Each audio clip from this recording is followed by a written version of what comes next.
O ideal seria que a gente estivesse com as crianças aqui e eles pudessem falar, né? Porque nada melhor do que eles para falar do que acontece com eles, né? Eu acho que a gente falar, a gente acaba às vezes romantizando um pouco, né? Que é difícil, né? Mas o aluno, ele fala o que ele está vivendo na pele. Mas eu acho que, assim, a primeira mudança que a gente estabeleceu, acho que a gente já falou disso em um outro momento, né, Lucas, num outro encontro que a gente teve, que a primeira mudança que eu acho que a escola pode estabelecer é ouvir os alunos. E aí, ouvir os alunos, a melhor coisa que se tem a fazer é a assembleia. A assembleia, ela é uma ferramenta indispensável, assim, para você começar uma mudança, porque a gente muda mesmo o foco para o aluno, né, e muda a sua visão, né, o paradigma de educação que você tem, porque querendo ou não, nós sempre estamos achando que a gente sabe e o aluno não sabe, né? Esse é um pressuposto da educação, eu sei e você não sabe. É a verdade, em alguma medida, porque a gente tem mais experiência, então a gente tem coisas que a gente sabe mais. Agora, o aluno não sabe o que ele precisa, né? Também, o aluno não sabe o que é bom para ele. Sim, ele também sabe. Então a gente tem que haver esse diálogo entre o que nós sabemos e o que o aluno sabe, para a gente chegar num lugar que seja bom para todo mundo, né? Que o professor perceba qual é o seu real papel ali na educação e o aluno também se sinta à vontade para poder falar o que ele sente, o que ele pensa e o que ele necessita, né? Então, a assembleia, ela dá voz para o aluno. E é esse início, assim, de ouvir o aluno e a gente começa a se surpreender e ficar com muita vergonha no começo. Porque você fala, nossa, eu achei que eu precisava ensinar isso para ele, mas ele sabe isso, né? Ela sabe isso. Cuidando aqui da questão de gênero. Mas eu acho que é bem isso mesmo. A gente se surpreende muito quando a gente dá a voz para o aluno, né? E se surpreende positivamente. E a gente leva uns trancos bem grandes, assim, sabe? E aí tem que ter humildade para aceitar e para começar a perceber que o aluno também não te ameaça. Você pode ser parceiro dele, né? Não é que ele vai te ameaçar. Ele falou uma coisa, então ele está sendo rebelde, ele está me desrespeitando. Nada disso. Você tem que ter essa humildade para ver que ele está sendo sincero, só isso. E sinceridade é um valor importante, né? Na nossa convivência.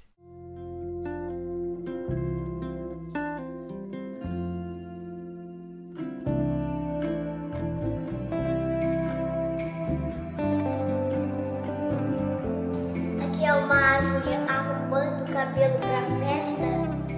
Colocou um monte de presilhinha de flor no cabelo cacheado dela. Ela tá falando vento.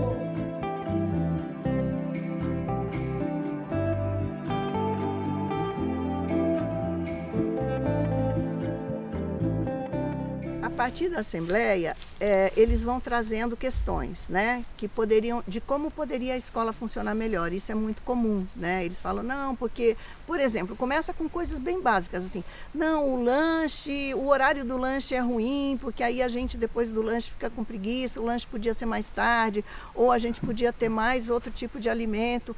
Isso é uma coisa básica, geralmente aparece.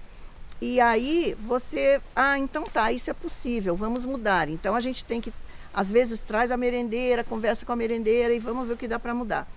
Aí começa a questão do celular, e aí sempre, toda assembleia que eu participei aqui na escola e outras escolas, sempre aparece a questão do celular. Só parou de aparecer agora que o celular é imprescindível, né, na educação deles.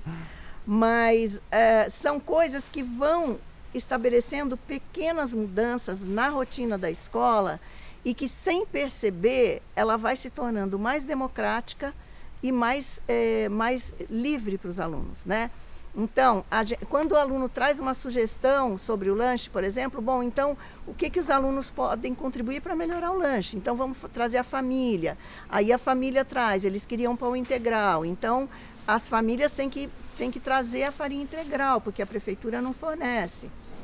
Quem que vai fazer esse pão? Então, vamos ver se alguém daqui da comunidade escolar pode fazer o pão. Aí achamos a nossa responsável pela limpeza, que se propôs a fazer o pão. Isso vai gerando mudanças. E aí, agora a gente vai estar trabalhando com reciclagem do lixo. Quem é que vai levar o lixo orgânico para o composto? Como é que vai fazer isso? O lixo está ficando lá, está cheio de mosca, então vamos fazer o composto. Quem vai ser responsável? Cria-se o grupo de responsabilidade de cuidados com o lixo orgânico, o grupo de responsabilidade com a merenda. E assim nós vamos criando grupos de responsabilidade e aí vai se pulverizando a responsabilidade, porque a partir do momento que eles têm voz, eles também têm que assumir a responsabilidade de fazer, né? Então são coisas que vão sendo estabelecidas. E aí a gente aprendeu alguns dispositivos que o José Pacheco chama, né? Que ajudam a organizar, né? Então, por exemplo, a ideia de núcleos, né? Se a gente não tem uma escola competitiva, de que forma que a gente mantém a disciplina, né? Que jeito? A disciplina é um nó, né?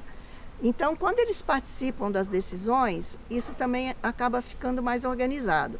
E aí, a ideia de núcleos que ele propõe dependendo da autonomia que ele tem e da responsabilidade que ele tem, principalmente isso, né? Então, se o aluno ele é mais dependente do professor, no sentido tanto para os estudos dele, para organizar os estudos dele, para se organizar, para respeitar o código de conduta que a escola produziu junto com os alunos também. Se ele é muito dependente ainda disso, ele está num núcleo de iniciação, que é o primeiro, porque ele precisa estar mais com alguém junto para ajudar ele, que ele não tem autonomia ainda, ele está numa fase de heteronomia, né? E aí ele vai aprendendo, ele vai treinando, praticando essa autonomia e ele vai crescendo em autonomia. Aí ele passa para o núcleo da consolidação, que é um intermediário. E o último núcleo, que é o núcleo do aprofundamento, onde ele tem mais autonomia, então ele tem mais liberdade também. Até para estudar debaixo das árvores? Até para estudar debaixo das árvores. Então ele pode, o aluno do aprofundamento, ele faz o roteiro dele junto com o tutor e depois ele está livre para estudar onde ele quiser. Por quê? Porque nós temos confiança de que ele vai estudar, ele vai dar conta daquilo. Ele pode até ficar brincando aí, olhando os passarinhos, colhendo caqui, né? Goiaba. Mas a gente sabe que no momento que ele precisar responder pelo conhecimento dele, ele está lá com tudo que foi proposto, ele fez, né? Ele cumpriu. E esse aluno, ele tem também uma responsabilidade com os mais novinhos, que estão entrando, que precisam mais de ajuda, né? Então, eles ajudam a cuidar. Então, são nossos parceiros mesmo na gestão da escola, né? E quando a gente precisa de alguma opinião tal, eles conduzem a assembleia, né? São os alunos do aprofundamento que conduzem a assembleia. Então, para nós falarmos na assembleia, nós temos que pedir a palavra e esperar a nossa vez. Isso é muito educativo para nós. Isso dá uma humildade muito grande. Todo professor precisava passar por isso. Esperar que o aluno te dê a palavra. Gente, é muito bom isso, é muito rico, sabe? E eles também se sentem muito felizes, muito empoderados, né? Quer dizer, a gente não é aquela sumidade inatingível, nós somos pessoas como eles. E o respeito tem que ter em todos os momentos, tanto da gente para eles, como deles para a gente. Então, acho que a partir da Assembleia, como eu disse, muitas coisas vão sendo organizadas e, como o José Pacheco também diz, não existe uma receita que eu vou dizer, olha, faz assim que vai dar certo. Tem coisas, a Assembleia é uma coisa que eu recomendo, porque a partir dela a escola vai assumindo a sua própria personalidade.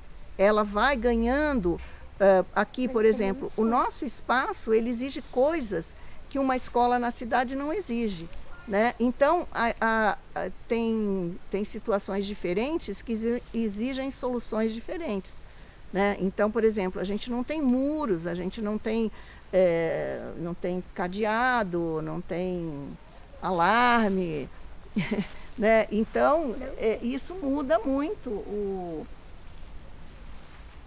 as necessidades que a escola tem. Eu imagino que uma escola no centro de São José ou no centro de São Paulo, as necessidades sejam outras. E aí os alunos vão trazer as sugestões dentro da Assembleia que vão ajudar nessa organização também. Então, eu acho que a partir da Assembleia tudo dá para se organizar na escola. Mas tem que haver uma vontade do corpo docente, da direção, para abrir para os alunos e saber que abrir significa ouvir e assumir também as demandas que surgem.